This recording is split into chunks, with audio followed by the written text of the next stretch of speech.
विद्यार्थियों नमस्कार। हम गद्य की विधाओं के अंतर्गत सच्चिदानंद हीरानंद वात्स्यायन अज्ञेय रचित एक संस्मरण वसंत के अग्रदूत निराला पढ़ रहे हैं। अज्ञेय ने अपनी चिर परिचित शैली में हिंदी की महनीय कवि महाप्राण सूर्यकांत त्रिपाठी निराला की स्मृतियों को इन पृष्ठों में संजोया है। कल हमने पढ़ा कि अज्ञेय निराला जी से मिलने के लिए जाते हैं, वहीं पर उन्हें पांडेय बेचन शर्मा उग्र मिलते हैं। उग्र और निराला इन दोनों रचनाकारों के प्रति बनारसी दास चतुर्वेदी और उनके विशाल भारत पत्र का दृष्टिकोण था, वह विरोधी था। और अज्ञेय का एक लेख भी प्रकाशित हुआ था विश्व भारती पत्रिका में, जिसमें निराला के रचना कर्म का मूल्यांकन था, वो ठीक ढंग से नहीं किया गया था। और इसकी शिकायत शांति प्रिय द्विवेदी जी ने अज्ञेय से की थी, लेकिन अज्ञेय जी ने उसे किसी तरह टाल दिया। जब अज्ञेय मिलने जाते हैं निराला जी से और उग्र उनका परिचय कराते हैं, तो निराला उन्हें बैठने के लिए कहते हैं, और जो बैठने लगते हैं तो फिर बोलते हैं फिर से खड़े हो जाओ। फिर स्वयं उनके समय पर आकर खड़े होते हैं और फिर कहते हैं कि कदकाठी के हिसाब से तुम रामविलास से मिलते हो। रामविलास शर्मा जो हिंदी के बड़े प्रतिष्ठित और प्रगतिवादी आलोचना के प्रमुख आलोचकों में से हैं। और चलो आगे चल करके निराला जी की जीवनी लिखी, निराला की साहित्य साधना नाम से 3 खंडों में, उन रामविलास जी से तुलना करते हैं कदकाठी के हिसाब से अज्ञेय की निराला। ये हमने पढ़ा था। और उस समय अब निराला और उग्र के बीच में मदिरा के शराब के गिलास रखे हुए हैं, और वे उग्र जी हैं, वो अज्ञेय से कहते हैं कि लो तुम भी लो, लेकिन अज्ञेय मना कर देते हैं कि नहीं, शराब नहीं लूँगा। ये हमने पढ़ा था। उससे आगे देखिए, अपनी अनुभवहीनता के बावजूद तब भी इतना तो मैं समझ ही सकता था कि उग्र जी की इस आक्रामक रवैये का कारण वह आलोचना और भर्त्सना ही है जो उन्हें वर्षों से मिलती रही है। उग्र इतने उग्र क्यों हो गए? उग्र की उग्रता के पीछे कारण क्या है? अज्ञेय समझते हैं इस मनोविज्ञान को कि उग्र जी को साहित्य जगत में भर्त्सना मिली, निंदा मिली। निराला जी के साथ तो यही हुआ, अपेक्षा हुई। धिक जीवन जो सहता ही आया विरोध, धिक साधन जिसके लिए किया व्यर्थ ही शोध। ये जो राम की शक्ति पूजा में जो पंक्तियाँ आती हैं, वे एक तरह से निराला जी का मानस प्रक्षेप है, अपने आप को जो प्रक्षेपित कर रहे हैं राम के चरित्र में। ऐसा ही उग्र के साथ में, लेकिन इसके कारण वह मुझे चुनौती दें और मैं उसे मानकर अखाड़े में उतरूं, इसका मुझे कोई कारण नहीं दिखा। यह भी नहीं कि मेरे जानते शराब पीने का समय शाम का होता, दिन के 11 बजे का नहीं, लेकिन वे दिन में ही शराब पी रहे थे। मैंने शांत स्वर में कहा, तो क्या हुआ उग्र जी, आप सोचते हैं कि शराब के नाम से मैं डर जाऊंगा? देश में बहुत से लोग शराब पीते हैं। निराला जी केवल मुस्कुरा दी, कुछ बोले नहीं। थोड़ी देर बाद में विदा लेने को उठा तो उन्होंने कहा, अब की बार मिलोगे तो तुम्हारी रचना सुनेंगे। मैंने खैर मनाई कि उन्होंने तत्काल कुछ सुनाने को नहीं कहा। निराला जी, मैं तो यही आशा करता हूँ कि अब की बार आपसे कुछ सुनने को मिले। अज्ञेय ने उत्तर दिया कि मैं तो आपकी रचनाएं आपके श्रीमुख से सुनने का अभिलाषी हूँ। आशा मेरी ही पूरी हुई। इसके बाद 2-3 बार निराला जी के दर्शन ऐसे ही अवसरों पर हुए जब उनकी कविता सुनने को मिली। ऐसी स्थिति नहीं बनी कि उन्हें मुझसे कुछ सुनने की सूझे, और मैंने इसमें अपनी कुशल ही समझी कि निराला जैसे बड़े व्यक्तित्व के सामने अपनी रचनाएं मैं किस तरह प्रस्तुत करूँगा। अतः जब भी निराला से मिले अज्ञेय, अगली मुलाकातों में निराला जी की रचनाएं सुनी, और ऐसा अवसर नहीं आया कि अज्ञेय अपनी रचनाएं हैं निराला को सुनाएं। इसके बाद कि जिस भेंट का उल्लेख करना चाहता हूँ, उससे पहले निराला जी के काव्य के विषय में मेरा मन पूरी तरह बदल चुका था। वह परिवर्तन कुछ नाटकीय ढंग से ही हुआ। शायद कुछ पाठकों के लिए यह भी आश्चर्य की बात होगी कि वह उनकी जूही की कली अथवा राम की शक्ति पूजा पढ़कर नहीं हुआ, उनका तुलसीदास पढ़कर हुआ। निराला जी की जो सबसे चर्चित रचनाएं हैं श्रृंगार को लेकर के जूही की कली और अन्य रचनाओं में राम की शक्ति पूजा की बड़ी चर्चा और प्रशंसा होती है। लेकिन आगे ही बोल रहे हैं कि निराला जी की रचनाओं के प्रति मेरा जो नज़रिया बदला, पहले मैं निराला जी की रचनाओं का मूल्य कोई बहुत ज़्यादा नहीं आंक रहा था, लेकिन बाद में मुझे निराला का जो रचना कर्म है बड़ा मूल्यवान प्रतीत हुआ। तो वह सब नज़रिया कैसे बदला? राम की शक्ति पूजा पढ़ के नहीं, जूही की कली पढ़ के मेरे नज़रिए में बदलाव हुआ। नज़रिया बदला उनकी तुलसीदास नामक रचना पढ़ करके। अब भी उस अनुभव को याद करता हूँ तो मानो एक गहराई में खो जाता हूँ।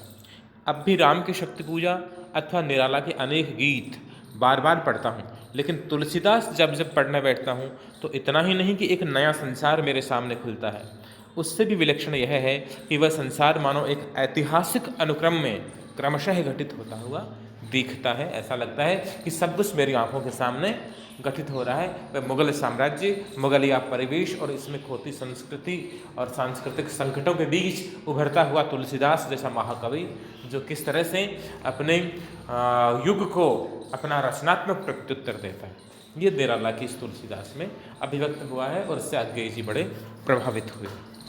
मैंने मानव संसार का एक स्थिर चित्र ही नहीं बल्कि एक जीवंत चलचित्र देख रहा होता हूँ। ऐसी रचनाएं तो कई होती हैं जिनमें एक रसिक हृदय बोलता है, विरली ही रचनाएं ऐसी होती हैं जिनमें एक सांस्कृतिक चेतना सर्वनामात्मक रूप में अवतरित हुई हो, और निराला की तुलसीदास इसी प्रकार की रचना है। तुलसीदास मेरी समझ में ऐसी ही एक रचना है, इसे पहली ही बार पढ़ा तो कई बार पढ़ा। मेरी बात जो विरोधाभास है वह बात को स्पष्ट ही करती है कि पहली ही बार पढ़ा तो कई बार पढ़ा। इसका अभिप्राय यह है कि एक तो तुलसीदास नामक रचना इतना प्रभावित किया आज्ञेय को कि वे इसे बार बार पढ़ने में प्रवृत्त हुए।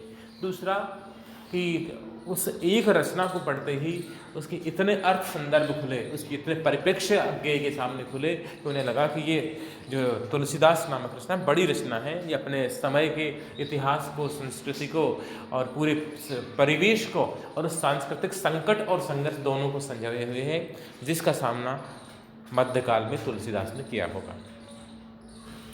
तुलसीदास की इस आविष्कार के बाद संभव नहीं था कि मैं निराला की अन्य सभी रचनाएं फिर से न पढ़ूं, तुलसीदास के बारे में अपनी धारणा को अन्य रचनाओं की कसौटी पर कसकर न देखूं। यानी एक तरह से निराला की सर्वश्रेष्ठ रचना जो आज्ञेय की नज़र में थी वह थी तुलसीदास। अगली जिस भेंट का उल्लेख करना चाहता हूँ उसकी पृष्ठभूमि में कवि निराला के प्रति ये प्रगाढ़ सम्मान ही था। काल की दृष्टि से ये खासा व्यतिक्रम है, ये उलटफेर है काफ़ी, क्योंकि जिस भेंट की बात मैं कर चुका हूँ वह सन 36 में हुई थी और वह दूसरी भेंट सन 51 के ग्रीष्म में, 1936 के बाद में 1951 में लगभग 15 साल बाद ये भेंट होती है। बीच के अंतराल में अनेक बार अनेक स्थलों पर उनसे मिलना हुआ। आज्ञेय हैं वो निराला जी से कई बार मिले, वह एक दो दिन मेरे यहाँ रह भी चुके थे, लेकिन उस अंतराल की बात बाद में करूँगा। मैं इलाहाबाद छोड़कर दिल्ली चला आया था, लेकिन दिल्ली में अभी ऐसा कोई काम नहीं था कि मैं उससे बंधा रहूं। आगे दिल्ली रहे थे और मैं अपने श्रोताओं को, अपने विद्यार्थियों को बता दूं कि आगे थे वे उस क्रांतिकारी आंदोलन में शामिल रहे थे जो हमारी स्वाधीनता के लिए प्राणों की बाजी लगा करके और प्राणपण से लड़ रहा था। चंद्रशेखर आज़ाद और भगत सिंह की उस टोली में सहयोगी के रूप में आज्ञेय और यशपाल जैसे हिंदी के साहित्यकार थे जो उसमें क्रांतिकारी की भूमिका में था। आज्ञेय तो स्वयं बम बनाया करते थे क्रांतिकारियों के लिए। तो अक्सर 5-7 दिन के लिए इलाहाबाद चला जाता था। निराला जी तब दारागंज में रहते थे। मानसिक विक्षेप कुछ बढ़ने लगा था। निराला जी जीवन के अप्रत्याशित थपेड़ों से, दुखों से, कष्टों से, उपेक्षाओं से इतने व्यथित हुए थे। हालांकि वे टूटने वाले व्यक्ति नहीं थे, लेकिन उनकी इस अपराजयता में भी वे जो जीवन के आघात प्रतिघात थे उससे उनका चित्त विक्षिप्त हो गया। एक तरह से वो एक अस्थिर चित्त हो गए थे, एक तरह से कह सकते हैं कुछ पगला गए थे। विक्षेप कुछ बढ़ने लगा था निराला जी, और कभी कभी वह बिल्कुल ही बहकी हुई बातें करते थे। लेकिन मेरा निजी अनुभव यही था कि काफ़ी देर तक वे बिल्कुल संयत और संतुलित विचार विनिमय कर लेते थे, लेकिन बीच बीच में कभी बहकते भी तो 2-4 मिनट में ही फिर लौट आते थे। बीच बीच में उनका दिमागी संतुलन बिगड़ जाता और फिर वो बहकी बहकी बातें करते, फिर थोड़ा ठीक हो जाते तो फिर से ठीक से वे साहित्यिक चर्चाओं पर ध्यान केंद्रित कर पाते थे। मैं शायद उनके विक्षिप्त स्थिति की बातों को भी सहज भाव से ले लेता था या बहुत गहरे में समझता था कि जीनियस और पागलपन के बीच का पर्दा काफ़ी झीना होता है। जीनियस यानी जो अत्यधिक बुद्धिमान है, अत्यधिक प्रतिभाशाली हो, जीनियस कहलाता है, और पागलपन जो बिल्कुल बुद्धिहीन है, इनके बीच अंतर की रेखा बहुत कम होती है। आप लोगों ने सुना होगा जो बहुत संसार के बहुत बड़े वैज्ञानिक थे, तो उनकी कुछ ऐसी घटनाएं हैं जिनको लगता है कि वो सामान्य चीज़ों में ध्यान ही नहीं केंद्रित कर पाते थे। जैसे आइंस्टीन की बात है कि आइंस्टीन जिस कक्ष में प्रयोगशाला में अपने प्रयोग किया करते थे, वैज्ञानिक अनुसंधान किया करते थे, तो उसमें एक बिल्ली और उसका बच्चा आते रहते थे। तो कई बार ये 1-2 बार ऐसा हुआ कि वो जब घर जाने लगे तो बिल्ली अंदर घुसी रह गई और कमरे में बंद हो गई। अगले दिन खोला तो देखा भी बिल्ली तो अंदर बंद हो गई। तो फिर उन्होंने अपने सेवकों को निर्देश दिया, नौकर वगैरह थे या चपरासी होंगे, उनको निर्देश दिया कि गेट के बाहर 2 छेद कर दो, एक बड़ा और छोटा। तो चपरासी ने पूछा कि 2 छेद क्यों? तो बोले बड़े वाला छेद है, इससे बड़ी वाली बिल्ली बाहर निकल जाएगी और छोटे वाले छेद से बिल्ली का जो बच्चा है वो बाहर निकलेगा। इतने बड़े संसार के इतने बड़े वैज्ञानिक हैं, वो इस सामान्य बुद्धि में ये पार ना पा सके। तो इसका मतलब वो जीनियस थे, उनकी बुद्धि थी, बड़े कामों में लगती थी, बहुत छोटी चीज़ों में उनका दिमाग नहीं लग पाता था। तो आगे जो कह रहे हैं कि जीनियस और बुद्धिमान, ये जीनियस और जो पागलपन है, इनके बीच बहुत झीनी रेखा है। इसका भी यही अभिप्राय है। निराला भी जीनियस यानी एक प्रतिभाशाली व्यक्ति थे, अप्रत्याशित प्रतिभा वाले थे, इसलिए वह आज भी सहज ही प्राकृतावस्था में लौट आते थे। इतना ही था कि 2-4 व्यक्तियों और 2-3 संस्थाओं के नाम में उनके सामने नहीं लेता था। अंग्रेजी का कोई शब्द या पद अपनी बात में नहीं आने देता था, क्योंकि यह मैं लक्ष्य कर चुका था कि इन्हीं से उनके वास्तविक बोध की गाड़ी पटरी से उतर जाती थी। निराला जी के साथ ये था कि वो कुछ व्यक्तियों के नाम सुन करके या कुछ संस्थाओं के नाम सुन करके और अपनी चेतना खो देते थे, उन पागलपन का दौरा शुरू हो जाता था, क्योंकि ऐसे लोगों ने निराला के साथ बड़ा अन्याय किया था। और इस साथ ही आगे ये भी अनुभूत करते हैं कि सामने वाला व्यक्ति यदि अपने बात में एक भी अंग्रेजी का शब्द ले आएगा तो फिर निराला जी हैं, उनका दिमागी संतुलन फिर पटरी से उतर जाता था और सिर्फ अंग्रेजी बोलने लग जाते थे, बाकी बातें करते थे। उस बार सुमन हिंदी के प्रसिद्ध कवि शिवमंगल सिंह शिवमंगल सिंह भी आए हुए थे और मेरे साथ ही ठहरे थे। मैं निराला जी से मिलने वाला था और सुमन भी साथ चलने को उत्सुक थे। निश्चय हुआ कि सवेरे सवेरे ही निराला जी से मिलने जाया जाएगा, वही समय ठीक रहेगा। लेकिन सुमन जी को सवेरे तैयार होने में बड़ी कठिनाई होती थी। पलंग, चाय, पूजा पाठ और श्रृंगार पट्टी में 9 बज ही जाते हैं और उस दिन भी बज गए। हम दारागंज पहुँचे तो प्राय 10 बजे का समय था। निराला जी अपनी बैठक में नहीं थे। हम लोग वहाँ बैठ गए और उनके पास सूचना चली गई कि मेहमान आए हैं। निराला जी उन दिनों अपना भोजन स्वयं बनाते थे और उस समय रसोई में ही थे। 2 मिनट बाद उन्होंने आकर बैठक में झांका और बोले, अरे तुम, और तत्काल आउट हो गए। सुमन जी तो रसोई में खबर भिजवाने के लिए मेरा पूरा नाम बताते चले गए थे, लेकिन अपने नाम की कठिनाई में जानता हूँ। सच्चिदानंद, हीरानंद, वात्स्यायन, आगे बहुत लंबा नाम, इसलिए अपने नाम की कठिनाई में जानता हूँ। इसलिए मैंने संक्षिप्त सूचना भिजवाई थी कि कोई मिलने आए हैं।